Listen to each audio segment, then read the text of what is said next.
Pourquoi j'ai créé ce musée? Pas tout seul, bien sûr, avec une équipe. Parce que je suis la 4e génération d'abord de textile dans ma famille.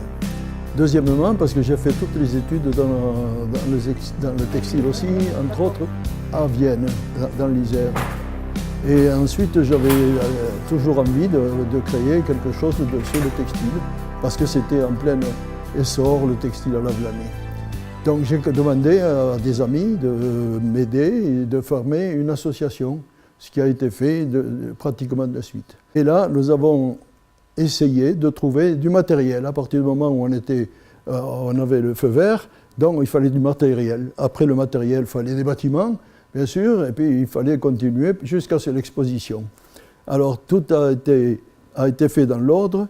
Le matériel, c'est certain, à cette époque-là, surtout le matériel ancien, partait à la casse pratiquement, parce que quand même, il y avait du matériel moderne qui arrivait, donc il fallait détruire les vieux.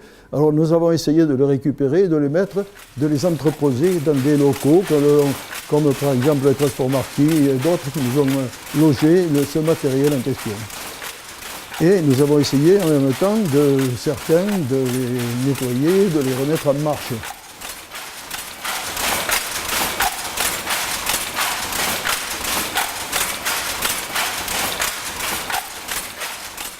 Ensuite, il nous a fallu des bâtiments. Les bâtiments, c'était plus difficile, mais il y avait la friche des établissements Dumont.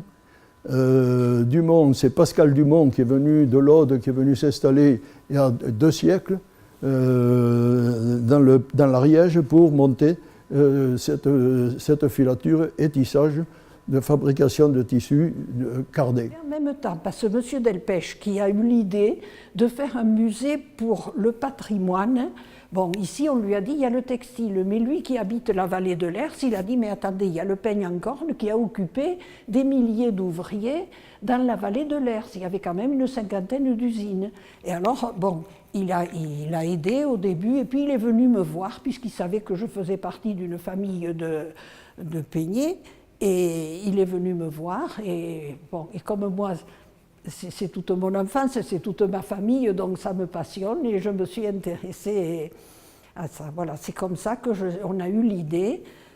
Alors c'est en pensant à toutes ces femmes et tous ces hommes qui ont œuvré pour les richesses du pays d'Olme, en particulier donc par leur action dans l'industrie textile, que nous avons décidé de graver dans la mémoire collective leur saga.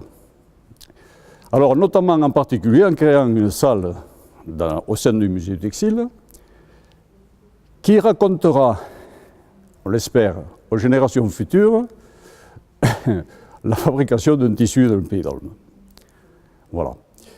Donc, en reprenant les opérations nécessaires à ces processus, à partir de la filature dont nous disposons d'un exemplaire qui émane de Sorat et qui fonctionne parfaitement.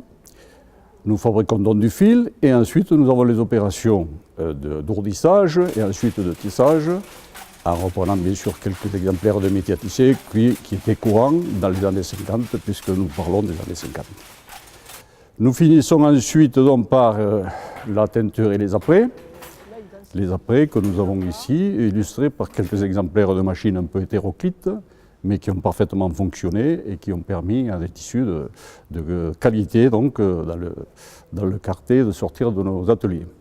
Voilà, et nous finissons ensuite par un atelier de laboratoire de contrôle et de teinture qui est assez complet. Alors, pour monter le musée, il a fallu faire le tour des anciens industriels, parce qu'il n'en reste plus beaucoup.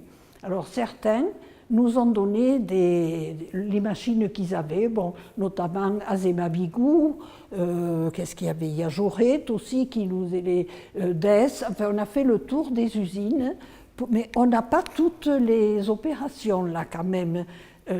À ce stade-là, il n'y avait pas de fonctionnaires, il n'y avait rien qui s'occupait du musée. Nous étions, nous, un bureau, disons, d'une vingtaine de membres qui effectuait la totalité, c'est-à-dire nettoyer les machines, les faire marcher, faire visiter, enfin on faisait pratiquement tout.